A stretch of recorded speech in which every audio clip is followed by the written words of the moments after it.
Hey guys, this one's going to be a bit of a longer one, but today we're going to talk about who was Pharaoh during the time of Moses. Well, a lot of people say it's Ramses, and even the Prince of Egypt movie says it's Ramses, but that would not line up with the historical count. Here, watch this. One, because Seta, who was Pharaoh before Ramses, was only in power for 11 to 15 years. Weird, right? Well, let me continue. Ramses, I forget how long he was in power for, but his first son becomes Pharaoh, okay?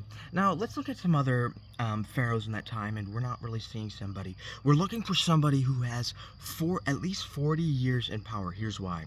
Because Moses could not come back for 40 years. So, Seta and Ramses out. They're out. But we look at Thutmose. Thutmose III was in power for 54 years, which would add up with the time needing to be at least 40 years for Moses to be gone. And then we look at Amenhotep II. Well, what does Amenhotep II have going for him? Well, one, his first son does not become pharaoh, but his second son does. Well, when we also look at Amenhotep's son's body, he has boils on him. And why would this matter so much? Because the plagues that came in, one of them was boils. And Amenhotep II's son was buried separately from him, which would add up because he died earlier than his father, which is not usual where they would be buried separately.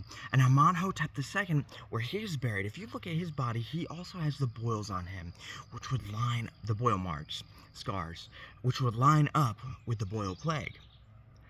And Amenhotep lives longer than we can assume that he lived longer than the Exodus, because the Bible never says he died after the waters came crashing down. So that would make sense that he lived longer than that.